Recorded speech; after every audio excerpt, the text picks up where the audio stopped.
Nossa vida é cheia de tarefas, isso é um fato. E muitas vezes algumas passam batidas, culpa da sobrecarga de uma rotina lotada de pratos que nem sempre conseguem se equilibrar ao mesmo tempo. Mas de amiga trabalhadora para amiga trabalhadora, vamos confessar, tem algumas tarefas que a gente não faz pelo simples fato de que procrastinamos sempre que possível. O resultado são execuções que levam minutos, mas se prolongam por semanas sem fazer ou simplesmente não saem do papel, mesmo sendo importante para nós. Eu sou a Dani Ventura, host do programa Pergunte ao Especialista, e hoje recebemos, quem sabe uma parente perdida minha, recebemos a Bia Ventura, psicóloga de mulheres e criadora de conteúdo, para a gente conversar um pouco sobre o que é essa procrastinação e por que, mesmo de forma inconsciente, ela está presente na nossa vida. Seja bem-vinda, Bia, é uma alegria te receber por aqui. Olá, mulher trabalhadora! Meu nome é Beatriz Ventura, eu sou psicóloga clínica com enfoque no atendimento para mulheres e também sou criadora de conteúdo nas redes sociais, onde eu entrelaço a psicologia, a arte e o universo feminino para tentar ali promover autonomia e autoestima para outras mulheres. Trazendo para vocês um pouco, do meu percurso, eu comecei na internet em 2020 como ilustradora digital e como criadora de conteúdo, e nessa época eu estava no comecinho da minha graduação em psicologia. Acho que por isso eu realmente não consigo desassociar essas três coisas da definição do meu trabalho, sabe? Elas realmente caminharam juntas e alimentaram umas às outras. Então, enquanto eu trilhava o meu caminho na internet, produzindo e ilustrando conteúdos sobre feminismo, sobre saúde mental, sobre empoderamento feminino, e eu construía uma comunidade online, eu também ia elaborando a minha trajetória acadêmica na psicologia, que acabou sem querer, ou não tão sem querer assim, também caminhando para o lado dos atravessamentos de gênero, do estudo feminino e da saúde da mulher. Então, em paralelo, eu também atuei na área da psicologia hospitalar, especificamente na obstetrícia e da maternidade, e também me aprofundei em estudos relacionados ao luto, à perda, à morte. Então, eu gosto de pensar que, de alguma forma, todos os caminhos e todas as possibilidades me trouxeram para o que eu sou hoje, que é uma psicóloga de mulheres, que tem como estudo e como base todos os atravessamentos que percorrem o feminino, sobretudo os sociais. E eu espero muito que, de alguma forma, a nossa conversa hoje traga algum esclarecimento, alguma ajuda para você que está aí nos escutando. Bom podcast! Eu tenho certeza disso, viu, Bia? E pra gente começar, é sempre interessante começar do início, não é mesmo? Então conta pra gente o que é a procrastinação e por que algumas pessoas ainda confundem esse termo com preguiça. Então, Dani, em regras gerais, a procrastinação ela se define como um comportamento que implica no atraso do início ou do término das tarefas, das tomadas de decisão. É quando a gente deixa a coisa para depois, sabe? Mesmo sabendo que não deveria deixar. Quando a gente se pega realizando alguma atividade banal, sem tanta importância, em vez de realmente fazer o que deveríamos estar fazendo. Como quando a gente fica rolando o celular durante horas, sabendo que deveria, por exemplo, estar escrevendo o roteiro do podcast. E não é a mesma coisa que preguiça, descanso, relaxamento. A procrastinação ela envolve um processo de angústia, de culpa, de frustração. O procrastinador ele tem o desejo genuíno de fazer algo. Ao contrário, por exemplo, de um preguiçoso, que tá bem do jeito que ele tá. Mas o procrastinador não consegue se forçar a começar. Ele realmente quer cumprir suas obrigações, mas ele não sabe como. Realmente é angustiante essa sensação de que você está procrastinando. E quando a gente para pensar, né, procrastinação ele é um termo relativamente novo, mas ele se popularizou muito rapidamente, principalmente no universo do trabalho. O que você acha que levou a essa popularização? Na verdade, a ideia da procrastinação é algo que caminha com a nossa história como civilização, e ela foi elaborada e discutida por grandes pensadores em variadas épocas. A questão é que a gente tem aí, a Revolução Industrial, a gente tem uma atualidade hoje pautada em um capitalismo exacerbado, em um consumo desenfreado. Então tem-se, obrigatoriamente e consequentemente, o aumento do diálogo sobre produtividade, sobre o uso efetivo do tempo e sobre a procrastinação. Puxando um pouquinho aí da psicanálise, Freud fala que cada época tem uma forma de expressão do mal-estar. Então acaba não sendo uma surpresa que a procrastinação ela se torne uma das grandes demandas de hoje, uma vez que a gente vive numa época que se exige essa eterna produção, essa eterna aceleração, proatividade, disposição. Isso para qualquer camada da nossa vida, né? Mas sobretudo no universo do trabalho, que querendo ou não, é onde essas exigências elas são ainda mais exacerbadas e cobradas. E essa procrastinação, ela é algo intencional ou a gente acaba fazendo mesmo sem perceber? Então, Dani, as próprias definições de procrastinação falam na ideia de um atraso, de uma postergação intencional do ato. A gente sabe que precisa cumprir X tarefa, mas a gente vai lá e faz a tarefa Y, a Z e todo o resto do alfabeto, ao invés de fazer a que deveríamos fazer. Apesar disso, eu não acho que seja de todo justo apontar a procrastinação como uma coisa 100% intencional.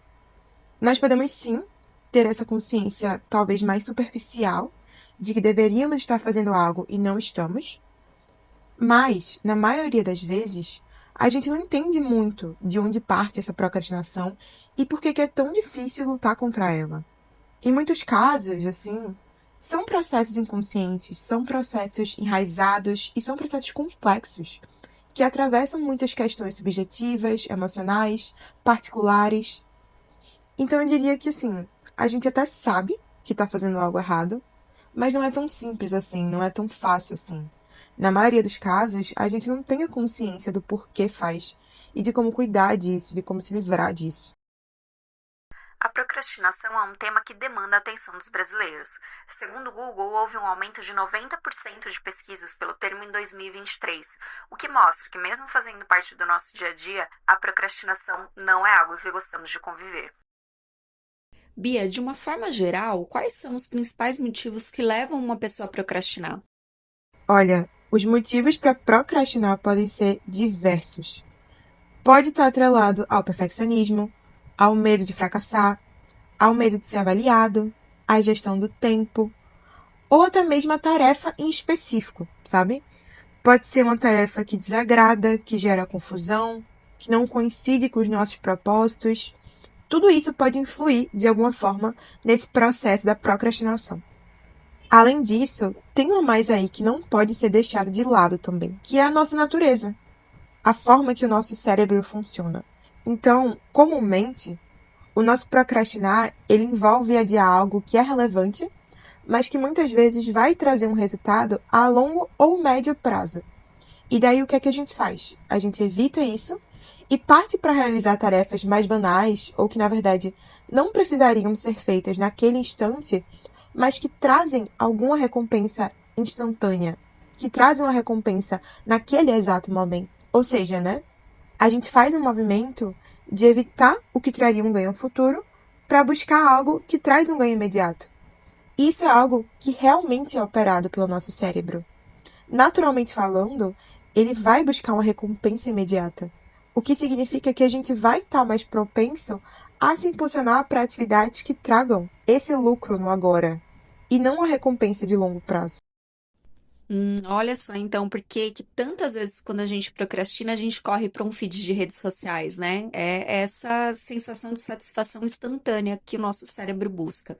A gente se auto-sabotando também. Bia, a gente pode falar que a procrastinação, em alguns casos, ela pode ser uma forma de proteção, de fugir de situações que a gente não está seguro em viver, ou que a gente até acredita que não dá conta de fazer? Totalmente, Dani. E muitas vezes, esse não é um processo que a gente realiza de forma consciente. É aquilo que a gente talvez possa chamar de autossabotagem, sabe? Quantas vezes, né, a gente não se vê desejando tanto algo, mas por algum motivo que a gente não consegue explicar, nós mesmas colocamos barreiras no alcance desse algo. Então a gente procrastina, adia, evita, sem nem saber muito por quê. Esse é, sim, um processo de defesa possível. Nós vamos tender a querer se manter no seguro, no familiar. A mudança e o novo, por si só, já assustam. E quando a gente fala em mulheres, a gente sabe que tem outros atravessamentos aí que colocam a gente numa posição de insegurança, de baixa autoestima, de acreditar que não damos conta, de que não somos merecedoras de algo. Então, sim, às vezes o procrastinar é uma defesa frente à chegada de novas possibilidades, novas realidades, novos papéis a se assumir. Já aproveitando um gancho aí que você trouxe, Bia, falando da procrastinação pelo olhar da mulher, a gente sempre tenta buscar essa ótica aqui no programa, independente do tema. E você acha que por existir um contexto social desigual, onde mulheres precisam se provar mais do que homens para ocuparem os mesmos espaços, existe uma cobrança maior para, se for fazer, tem que fazer direito, tem que fazer bem feito, e isso acaba causando um medo de começar? Sim, Dani, com certeza isso é algo que pode atravessar a gente. Ocupar lugares e se manter neles, principalmente lugares de poder e de relevância, é um desafio diário para uma mulher. A gente luta continuamente contra uma estrutura que não foi desenhada por nós e que não foi desenhada para nós.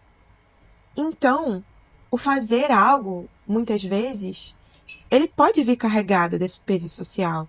Na verdade, ele provavelmente vai vir carregado desse peso social, dessa necessidade de desempenhar mais, de desempenhar melhor, de forma perfeita, de forma eficaz, porque, no final das contas, é o que nos foi ensinado, é o que colocam diante de nós diariamente. E a gente vê também muitos casos em que a gente espera o cenário perfeito para começar. Tudo precisa estar planejado nos mínimos detalhes, o conhecimento precisa ser completo sobre o assunto. Essa busca, ela também pode ser classificada como uma forma de procrastinação? Sim, pode ser sim. São justificativas, na verdade, muito comuns que a gente encontra que acrescentam barreiras ao início de algo. E isso nem sempre ocorre de forma consciente, né? Mas acontece muitas vezes por esse receio desse começar. Seja porque vai ser difícil, pelo medo de fracassar, porque estamos perdidas. A ideia de ter um planejamento, de ter circunstâncias melhores, mais conhecimento, ela acaba sendo um escudo para isso. E claro, isso não significa que buscar uma preparação para desempenhar alguma tarefa automaticamente se trate de procrastinação. Mas quando sempre existe essa falta, quando existe constantemente algo a se alcançar para que a gente possa iniciar uma tarefa, isso é uma coisa que precisa ser questionada e que precisa ser revista. Um complemento aqui da pergunta anterior, Bia, em muitos casos, a gente adia o início de um projeto, de um sonho, pelo medo de dar errado. Mas será também que é possível a gente procrastinar pelo medo de que dê tudo certo? A gente pode dizer que, de forma geral, as mulheres elas tendem a ter medo de descobrir o tamanho do próprio potencial, porque foram ensinadas sempre, a querer menos e a não serem ambiciosas. Essa forma de criação também acaba fazendo com que a gente procrastine os nossos sonhos, até mesmo por medo de dar certo. O pior é que pode sim, Dani. Qualquer vivência, situação ou acontecimento nosso, ele é marcado por ambivalência. Ou seja, vão ter aspectos positivos e aspectos negativos. E até mesmo as coisas que a gente mais deseja alcançar, elas têm a sua carga negativa, mesmo que a princípio não seja algo perceptível. Então, sim, é possível que a gente procrastine por medo de dar certo. Porque o dar certo também traz consigo um processo de perdas.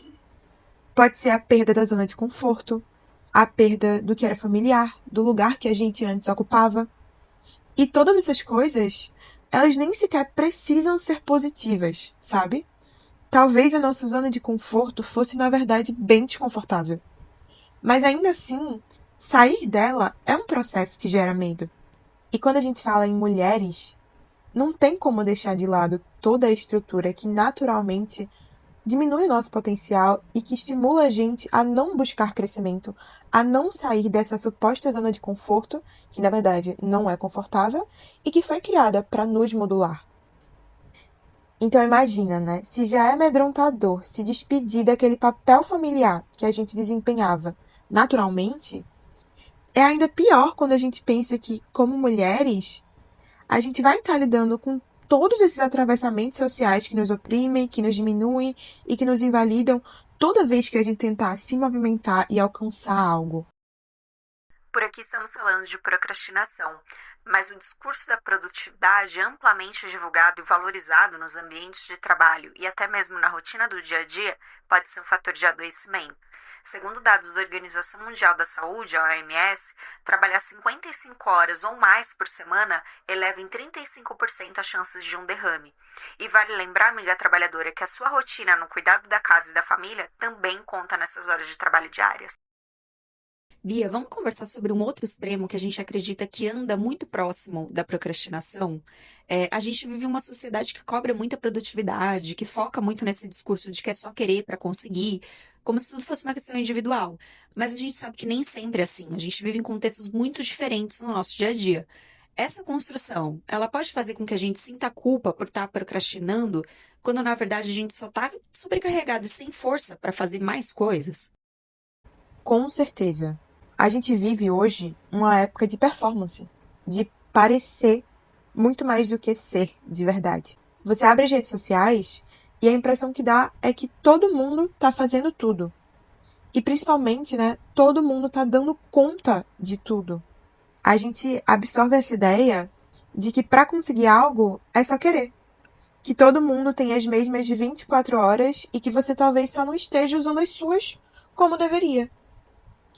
E é um discurso que a gente cai, mesmo sabendo que é fantasioso. É fantasioso, é cruel, é insensível e é opressor também. Mas ainda assim, a gente cai. E daí, quando a gente leva esse discurso completamente fantasioso para a realidade e se depara, obviamente, com esse inevitável fracasso dele, a gente se frustra. A gente se sente incapaz, se sente incompetente, sem valor, a gente se sobrecarrega, porque, de algum modo, colocaram na nossa cabeça que o que a gente faz não é o suficiente. E nunca vai ser suficiente mesmo, sabe? Porque não é algo real e verdadeiramente alcançável. Mas ainda assim, é essa régua que a gente tem e que a gente mede o nosso cotidiano, as nossas metas, os nossos alcances, os nossos fazeres. Então não tem como a gente escapar dessa frustração. Não tem como a gente não se sentir sobrecarregado. Se existe ali uma cobrança irreal de demandas que a gente nunca vai alcançar. É isso, né, amiga trabalhadora? A gente precisa ficar com o nosso radar ligado também para entender se o que a gente está fazendo é procrastinação ou sobrecarga, que a gente sabe como é a nossa rotina, né? Bia, para finalizar o nosso papo, existe alguma forma para a gente identificar se a gente realmente está procrastinando? E, caso positivo, existem coisas práticas que a gente pode fazer para sair desse limbo da procrastinação? Sim, Dani, com certeza existe. Talvez eu esteja falando de um lugar um pouco suspeito, já que eu sou psicóloga, mas a psicoterapia é realmente um espaço importante para se entender a nossa forma de funcionamento, para se entender o lugar que a gente ocupa no mundo, os papéis que a gente escolhe desempenhar nele e principalmente por que a gente faz tudo isso. E entender essas coisas, entender esse porquê, é muito importante para a gente compreender as nossas reações, os nossos comportamentos, as nossas defesas. Por exemplo, entender por que a gente procrastina, por que a gente não quer fazer algo ou por que a gente está evitando algo. Porque sempre existe algo por trás daquela ação, daquele comportamento. E toda essa compreensão pode sim ser impulsionada pela elaboração na psicoterapia. E claro, tá? Isso não quer dizer que esse processo só possa ocorrer dentro de um espaço psicoterapêutico. A gente pode sim fazer isso individualmente, espera-se que a gente faça isso individualmente. Podemos tentar promover a nós mesmas essa autorreflexão do porquê fazemos as coisas e do que acontece por trás desse processo da procrastinação. E, na verdade, por trás de qualquer outro processo da nossa vida, né? Eu sempre falo em sessão que entender por que fazemos algo é o primeiro passinho para construir uma mudança. Então, quando a gente compreende, a gente dá nome às coisas. A gente possibilita o acolhimento das coisas, a redução da angústia. E a partir disso, a partir desse processo de compreensão, a gente pode talvez, e eu digo talvez mesmo, porque o caminho é longo, talvez a gente possa elaborar novas formas de pensar e de agir que sejam mais benéficas para nós mesmas. E aí, trazendo para algo mais prático, talvez eu fuja um pouquinho do esperado.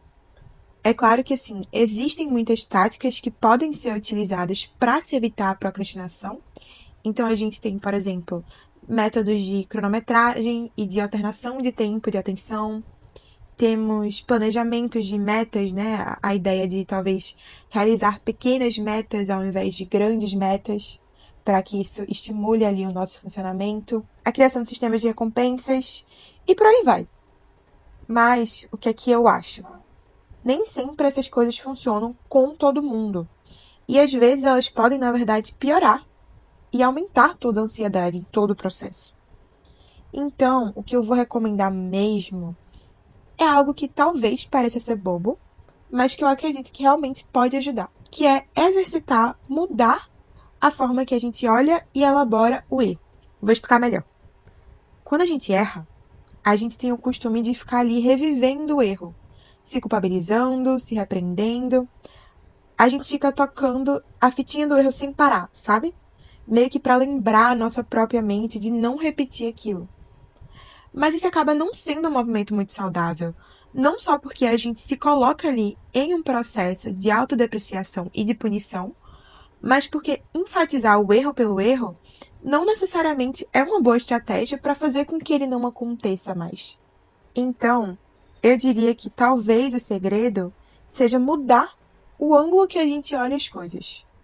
Ou seja, primeiro, aceitar o que aconteceu com o mínimo de julgamento e culpa possível, porque no final das contas a gente sabe que esse processo vai envolver angústia, culpabilização, julgamento. Não tem como escapar disso, mas tem como a gente tentar reduzir isso e tornar a duração disso o menor possível. E aí, a partir disso, entender que dentro do que a gente vivia naquele momento, com as circunstâncias que a gente tinha e com o que estava disponível pra gente, foi o que a gente conseguiu fazer, foi o máximo que a gente conseguiu dar. E aí sim, frente a isso, buscar focar não no erro em si, mas no que pode ser feito de diferente na próxima vez. É pensar assim, se eu for fazer isso novamente, ou quando eu for fazer isso novamente, o que é que eu posso mudar para que seja mais efetivo, para que seja diferente? Eu sei que parece bobo, mas é que a gente inconscientemente tende a tratar nossos erros com muito julgamento, com muita culpa, com muita repreensão, o que muitas vezes não ajuda no não errar. Na verdade, piora, porque isso só revive esses ideais distorcidos de que a gente não tem capacidade, de que não somos suficientes, e isso não necessariamente vai estimular que a gente não erre novamente. Então, talvez essa mudança de olhar e esse novo questionamento do o que eu posso fazer de diferente, ao invés da culpabilização do erro, seja um bom exercício para que as coisas comecem aos pouquinhos a mudar. É o famoso acolhimento, né, Bia, que a gente faz tanto pelo outro e esquece de fazer por nós mesmas. Bia, eu queria te agradecer demais, porque eu acho que a gente conseguiu explorar o tema procrastinação muito além de tudo que a gente já viu em matérias, na TV, em jornais, enfim, porque a gente sempre vê a procrastinação muito no lugar do trabalho corporativo. E eu acho que aqui nesse papo a gente conseguiu explorar outros lugares da procrastinação. Então, muito, muito obrigada por esse papo. Foi incrível te receber por aqui. E a gente fica muito feliz, da sua participação e a gente espera que tenha outras aí pela frente. Muito obrigada mesmo. Se você chegou até o fim desse podcast, eu queria te agradecer imensamente pela sua presença, pela sua participação, pela sua escuta, e eu espero do fundo do coração que de alguma forma esse momento aqui te ajude mais na frente, te ajude em alguma elaboração, em alguma reflexão, que te acolha, que seja pertinente para a sua realidade de alguma forma, seja para te auxiliar na procrastinação ou em qualquer outra camada da sua vida. E eu queria muito, muito, muito agradecer a minha participação, agradecer esse convite, agradecer as meninas, e eu espero que esse seja o primeiro de muitos encontros valiosos que a gente tenha. Então, um beijo, uma boa semana, se cuidem, se amparem, se olhem, se priorizem, porque somos nós por nós, no final das contas. Esse foi o Pergunte Especialista, um programa criado e produzido pela Elas Trabalham Produtora, nosso ecossistema que te ajuda a realizar o seu projeto de impacto para mulheres em áudio, vídeo, texto e eventos. Até o próximo episódio.